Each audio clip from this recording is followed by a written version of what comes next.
मैं सी नीचे आपका स्वागत करता हूं आपके अपने यूट्यूब चैनल पर। दोस्तों आज की वीडियो में यहाँ पर मैं आपको बताने वाला हूं, अगर आपको सेक्शन 74 में नोटिस आया तो आप उसको कैसे रिप्लाई करेंगे। जीएसटी में यहाँ पर काफ़ी सारे पर्सन को सेक्शन 74 में नोटिस जारी किए जा रहे हैं, जो कि fraud, wilful misstatement, suppression of fact के लिए यूज किया जाता है। सबसे पहले तो यहाँ से आपको पोर्टल पर लॉगिन करके जो नोटिस है वो डाउनलोड करना है, दैन उसके बाद प्रॉपर रिप्लाई करना है विद एविडेंस। तो मैं यहाँ पर जो है सब चीज़ें डिस्कस करने वाला हूँ, वीडियो को पूरा एंड तक देखें और शेयर जरूर कीजिएगा। मेरे यूट्यूब चैनल पर हर टाइप के नोटिस के रिप्लाईज और अगर आपको ऑर्डर जारी होगा तो अपील कैसे फाइल करनी है उन सबके ड्राफ्ट फॉर्मेट्स भी वीडियो को डिस्क्रिप्शन में अवेलेबल है, आप उनको डायरेक्ट डाउनलोड करके मॉडिफाई कर सकते हैं। चैनल का पर्पज फुली एजुकेशनल है। तो पहले यहाँ पर यूजर नेम पासवर्ड लिखेंगे जिससे आप रिटर्न फाइल करते हैं, सेम वही यूजर नेम पासवर्ड यूज होगा। अगर आप भूल गए तो फॉरवर्ड कर सकते हैं। ये एक्टिविटी आप अपने मोबाइल से भी कर सकते हैं, लेकिन रिप्लाई आपको डिटेल बनाना है। लॉगिन करने के बाद आपके सामने इस टाइप का व्यू आएगा। अब यहाँ पर सर्विसेज में जाना है, यूजर सर्विस में व्यू नोटिस एंड ऑर्डर पर क्लिक करना है। यहाँ पर जो है टैब में फिर से अमेंडमेंट कर दिया गया है। अब यहाँ पर जो आपके नोटिस होते थे, एडिशनल नोटिस होते थे, सबको एक ही जगह पर यहाँ पर जो है अपग्रेड कर दिया गया है। अब जैसे आप यहाँ पर स्क्रॉल करेंगे तो जितने भी नोटिस है सब यहाँ पर आपको देखने के लिए मिलेंगे। देखिए यहाँ पर जो है लेटेस्ट ये 9 जून 2026 में एक यहाँ पर नोटिस आया हुआ है, सेक्शन 74 में DRC 01 जारी किया गया है।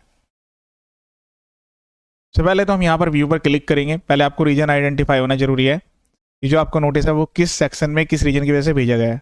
नोटिस पर क्लिक करेंगे, यहाँ पर जो है इसका पीरियड भी दिया गया है कि ये पर्टिकुलर पीरियड है, आपको इस दिन के अंदर अंदर इसका रिप्लाई करना होगा, ठीक है। और इसमें सेक्शन भी स्पेशली मेंशन किया गया है 74। यहाँ पर आपको 2 PDF देखने के लिए मिलेगी।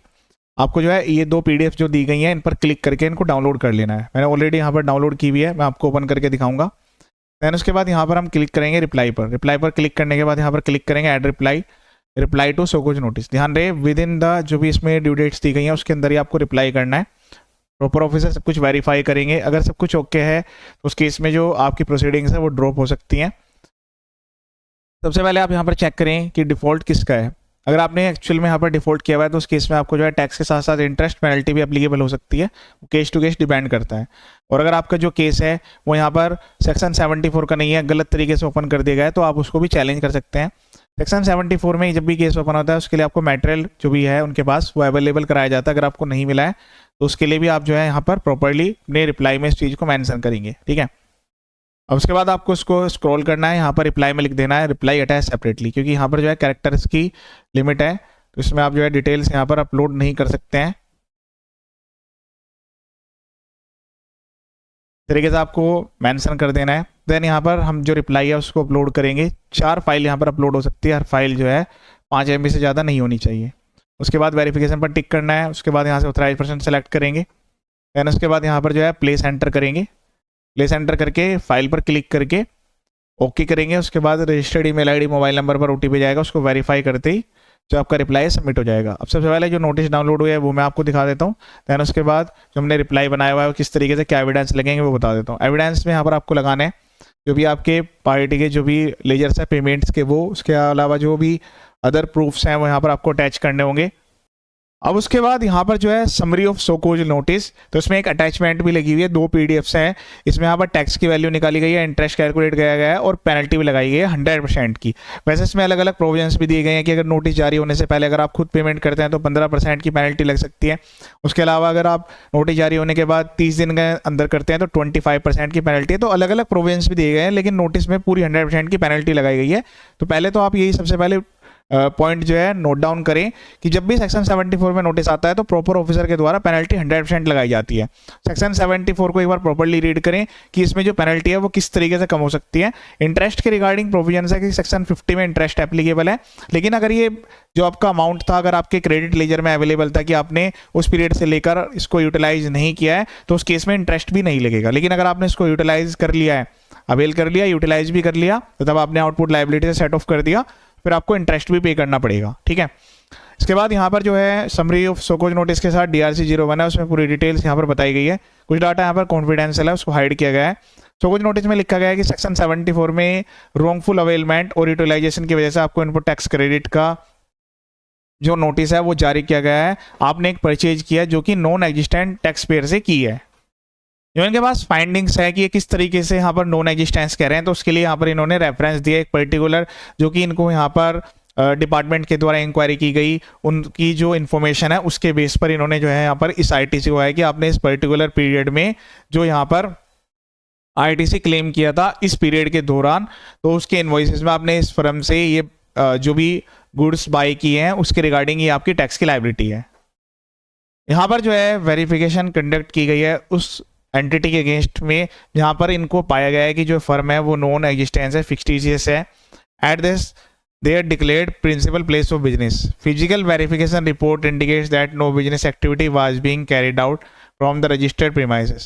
Therefore, the condition prescribed under Section 16, Subsection 2 of the CGST Act regarding this receipt of goods or service and payment of tax to the government appear not to have been fulfilled. तो ये माना जाएगा कि यहाँ पर जो है ये आपने टैक्स की पेमेंट नहीं की है और जीएसटी प्रोसीडिंग ये सेक्शन 16 सबसेक्शन 2 यहाँ पर इन्होंने एनेबल किया है। where the supplier is found non existent and transaction are suspected to be non genuine। अब ये कह रहे हैं कि जो ट्रांजेक्शन है वो नॉन जेन्युइन है, लेकिन ये आपको खुद से प्रूफ करना है। अगर आपका ये नोटिस सेक्शन 74 में नहीं है, 73 में आ जाता है, तो पीरियडिकली टाइमिंग के अकॉर्डिंग इनवैलिड हो सकता है, ठीक है ना। इनवैलिड करने के लिए आपको प्रॉपर आपके पास सारे एविडेंस होने चाहिए, जैसे बैंक से पेमेंट प्रूफ, उसके अलावा जो भी ट्रांसपोर्ट की रिसीट्स हैं, बाकी जो भी अदर बिजनेस कम्युनिकेशन है वो सब आपको सबमिट करना है एज एन एविडेंस, वो वहाँ पर लगाने होंगे। यहाँ पर जो डिमांड प्रपोज की गई है वो सेम उसी तरीके से है जो कि समरी ऑफ शोकॉज नोटिस में हमने चेक किया था। ये डिमांड है इनकी 4,47,192 में CGST SGST कुछ इस तरीके से है, इसमें पेनल्टी लगाई गई है, इंटरेस्ट लगाया गया है। इन view of the above facts stated it is appears that you have wrongly availed and utilized ITC on the strength of invoice issued by non-existent suppliers rendering such credit inadmissible under the provision of CGST Act। उसके अलावा यहाँ पर जो है properly सब चीज़ें mention की गई है कि आपके ऊपर जो है इंटरेस्ट एप्लीकेबल होगा सेक्शन 74 के अकॉर्डिंग ये लायबल है। 30 दिन के अंदर आपको उसका रिप्लाई करना होगा। जो भी इंटरेस्ट टैक्स पेनल्टी है वो आपको जमा करनी होगी, या ये डिसअलाउ कर रहे हैं उसको, और बाकी अदर एक्शन भी इनिशिएट किए जा सकते हैं। इसके बाद यहाँ पर लिखा गया है कि आपको जो है रिप्लाई सबमिट करना है। DRC 01 का रिप्लाई सबमिट करेंगे तो DRC 06 यहाँ पर रिप्लाई सबमिट होगा, उसकी एक्नॉलेजमेंट भी आएगी। Failure to furnish a reply within the stipulated time shall result in education of the case based on the available records without further reference। उसके लिए यहाँ पर पर्सनल हियरिंग की डेट फिक्स की गई है, प्रॉपर एड्रेस भी यहाँ पर प्रोवाइड किया गया है। यहाँ पर रिप्लाई देख लेते हैं, तो रिप्लाई आपको प्रॉपर्ली सही तरीके से बनाना है। 2 केस हैं। अगर पहला केस है कि आप लाइबिलिटी एक्सेप्ट करते हैं, उसके लिए DRC 03 आपको भरना है और रिप्लाई में लिख देना है कि जो भी लाइबिलिटी आप एक्सेप्ट कर रहे हैं और उसकी पेमेंट कर रहे हैं वो तो बिल्कुल सिंपल है। जहाँ पर आपके पास सारे पेमेंट्स प्रूफ और बाकी अदर एविडेंस अवेलेबल है, आप इस तरीके से बना सकते हैं। 74 में प्रॉपर्ली आपको जो है रेफरेंसिंग देनी है प्रॉपर ऑफिसर को। Reply to the show cause notice की रेफरेंस आईडी यहाँ पर लिखनी है, जैसे मैंने आपको नोटिस दिया उसकी रेफरेंस आईडी होती है। उसके बाद आपको अपनी फर्म की प्रॉपर डिटेल देनी है, GST नंबर सब कुछ बताना है। फैक्ट ऑफ द केस यहाँ पर लिखना है कि शोकॉज नोटिस पर्टिकुलर डेट में इस पीरियड के रिगार्डिंग यहाँ पर जारी किया गया है। शोकॉज नोटिस में आपसे इस केस में क्या है कि जो ITC है वो एक ऐसे पर्सन है जो कि नॉन एग्जिस्टेंट है, तो वो यहाँ पर आप मेंशन करेंगे। कुछ यहाँ पर आपको अलग अलग पॉइंट ऑफ व्यू से सेक्शन 74 में नोटिस जारी किया जा सकता है, तो अलग अलग केस में सबके केस में ऐसा जरूरी नहीं है कि जो फैक्ट है वो कॉमन रहे, तो फैक्ट ऑफ द केस आपको अपने अकॉर्डिंग बताने होंगे। फिर आपको यहाँ पर एक्नॉलेजमेंट देनी है। यहाँ पर आपको अगर सब कुछ आपके पास अवेलेबल एविडेंस, तो आपको यहाँ पर सबसे पहले लिखना होगा कि जो आपने कहा है कि फर्म एग्जिस्टेंस पाई नहीं गई है या फिर बोगस पार्टी है, वो यहाँ पर जो है आपके ऊपर उसके लिए पेनल्टी नहीं लगाई जा सकती। बोनाफाइड डीलर के लिए काफ़ी सारे ऑनरेबल कोर्ट्स के ऑर्डर्स भी हैं, लेकिन अभी ऑनरेबल गुजरात हाई कोर्ट के द्वारा एक यहाँ पर अनफेवरेबल ऑर्डर भी आया जो कि SSC के फेवर में नहीं है। तो आपको चेक करना होगा आप किस स्टेट में पर्टिकुलरली रिप्लाई सबमिट कर रहे हैं। तो ये स्टेट स्पेसिफिक है ऑनरेबल हाई कोर्ट के ऑर्डर। ऑनरेबल सुप्रीम कोर्ट का अभी इस वाले पॉइंट को लेकर ऑर्डर आना बाकी है, ठीक है। तो आप यहाँ पर सबसे पहले तो अगर आपके पास सब कुछ अवेलेबल है, डाटा अवेलेबल है, तो आप डिसएग्री करेंगे। जो भी मटेरियल की वो क्या सर्च इनिशिएट की गई थी, क्या मटेरियल रिकॉर्ड उनको मिला, वो सारी चीज़ें डिटेल्स आप यहाँ पर ले सकते हैं। उसी डिटेल के बेस पर आप रिप्लाई करेंगे।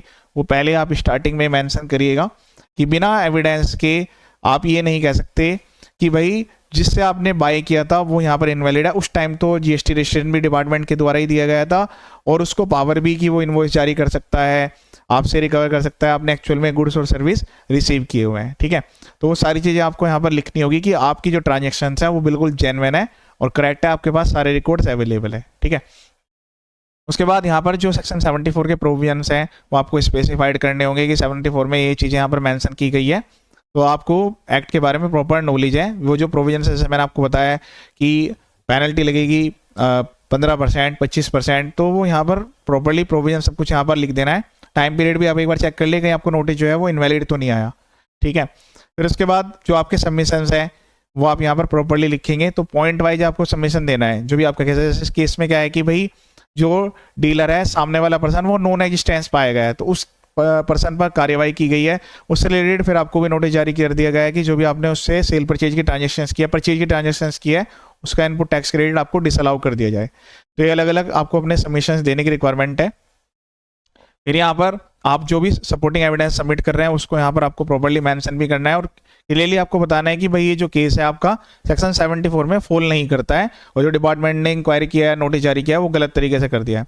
रिक्वेस्ट में एक तो आपको जो है सो कुछ नोटिस कि भाई ये जो प्रोसीडिंग्स है यहाँ पर ड्रॉप की जाए और अपॉर्चुनिटी ऑफ पर्सनल हियरिंग ये वाला पॉइंट जरूर यहाँ पर लिखना है। डॉक्यूमेंट्स कंसिडर किए जाए और जो आपको आईटीसी है वो यहाँ पर अलाउ किया जाए। इस तरीके से प्रॉपर रिप्लाई बनाना है। इसमें जो भी ऑथराइज पर्सन है उनके सिग्नेचर होंगे। उसके बाद आपको ये रिप्लाई स्कैन करके अटैच करना है और जो एविडेंस है, जो भी आप जितने एविडेंस लगा सकते हैं वो सारे ऑन रिकॉर्ड्स होना जरूरी है, ताकि आप कल को अगर आपको फेवरेबल व्यू नहीं मिलता है तो फिर आप अपील में जाएं, अपीलेट ट्रिब्यूनल में जाएं। इस तरीके से आपको प्रोसीड करना होगा। यूट्यूब चैनल पर काफ़ी सारे अदर वीडियोज भी अवेलेबल है। जब ये सब चीज़ें तैयार हो जाए यहाँ पर आपको अटैचमेंट्स लगानी है, फाइल क्लिक करना है और ईवीसी के द्वारा सबमिट कर देना है। DRC-06 यहाँ पर डाउनलोड करके रख लेना है। फर्दर कोई भी कम्युनिकेशन होता है तो आपको सही तरीके से ही उसका जवाब जरूर देना है। मेरे यूट्यूब चैनल पर काफ़ी सारे अदर वीडियो जिस इनकम टैक्स के भी अवेलेबल है, वो भी आप एक बार देख सकते हैं। चैनल का पर्पस फुल्ली एजुकेशनल है। वीडियोज को शेयर करें ताकि सभी को इसका बेनिफिट मिल जाए। ये वीडियो देखने के लिए थैंक यू सो मच।